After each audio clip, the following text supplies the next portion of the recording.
This, you know, is the beginning of the story about sprites and goblins, which Malamus, the best child in Shakespeare, was telling his mother, the queen, and the court ladies when the king came in with his guards and hurried her off to prison. There is no more of the story. Malamus died soon after without having a chance of finishing it. So what was it going to have been? Shakespeare knew, no doubt, and I will be bold to say that I do. It was not going to be a new story. It was to be one which you have most likely heard, and even told. Everybody may set in it what frame he likes best. This is mine. There was a man dwelt by a churchyard. His house had a lower story of stone and an upper one of timber. The front windows looked out on the street, and the back ones on the churchyard. It had long belonged to the parish priest, but this was in Queen Elizabeth's days. The priest was a married man, and wanted more room. Besides, his wife disliked seeing the churchyard at night out of her bedroom window. She said she saw, but never mind what she said. Anyhow, she gave her husband no peace until he agreed to move into a larger house in the village street.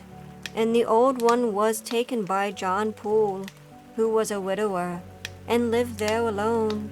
He was an elderly man who kept very much to himself, and people said he was something of a miser. It was very likely true. He was morbid in other ways, certainly.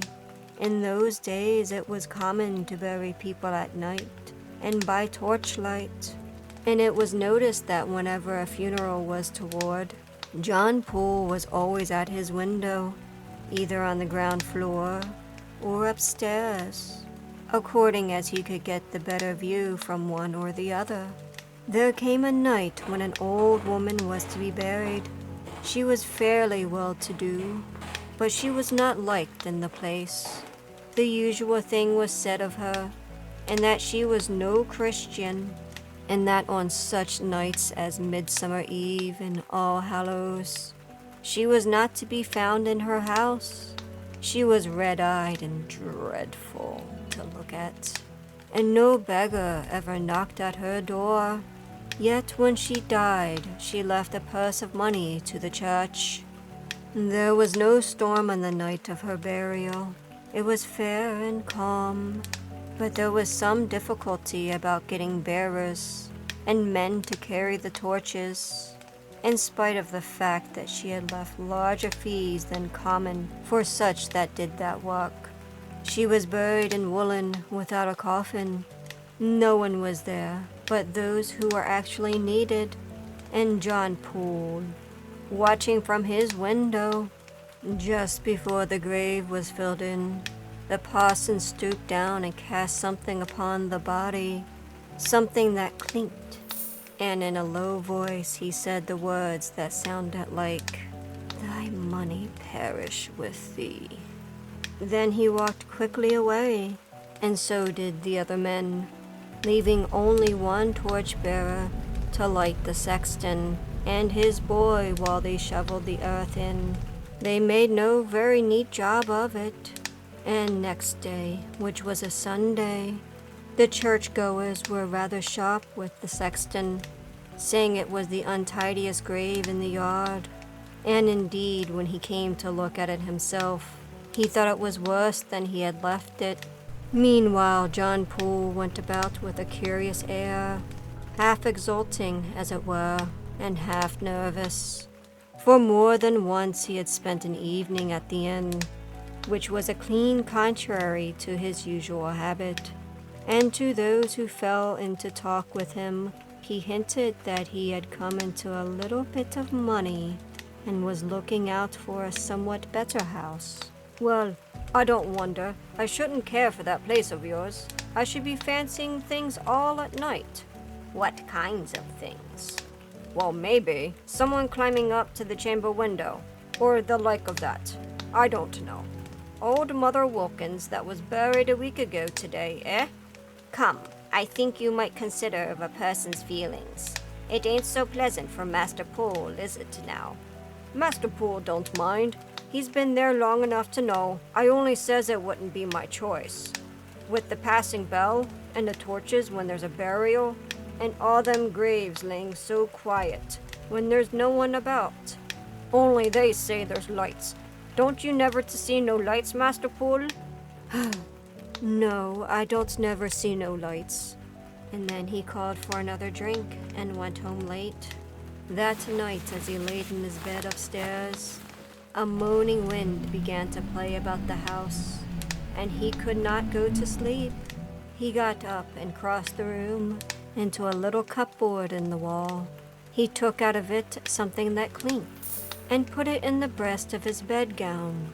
Then he went down to the window and looked out into the churchyard. Have you ever seen an old brass in a church with a figure of a person in a shroud? It is bunched together at the top of the head in curious ways. Something like that was sticking up out of the earth in a spot in the churchyard, which John Poole knew very well. He darted into his bed and lay there very still indeed. Presently something made a very faint rattling at the casement.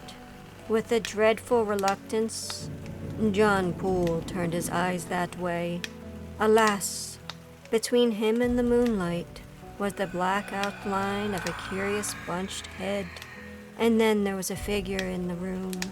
Dry earth rattled on the floor.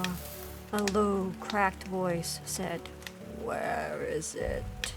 Steps went hither and thither, faltering steps as of one walking with difficulty.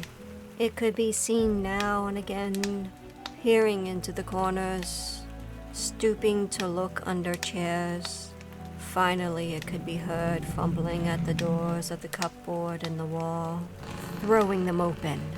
There was a scratch of long nails on the empty shelves.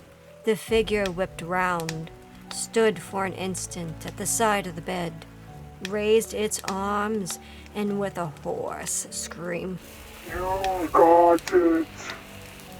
At this point, H.R.H. Prince Malamus, who would, I think, have made this story a great deal shorter than this, flung himself with a loud yell upon the youngest of the court ladies present, who responded with an equally piercing cry.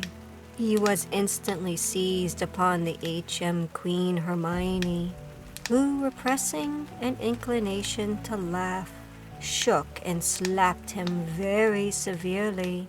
Much flushed and rather inclined to cry, he was about to be sent to bed, but on the intercession of his victim, who had now recovered from the shock, he was eventually permitted to remain until his usual hour for retiring, by which time he too had far recovered as to assert, in the bidding good night to the company, that he knew another story, quite 3 times as dreadful as that one, and would tell it on the first opportunity that offered. The end.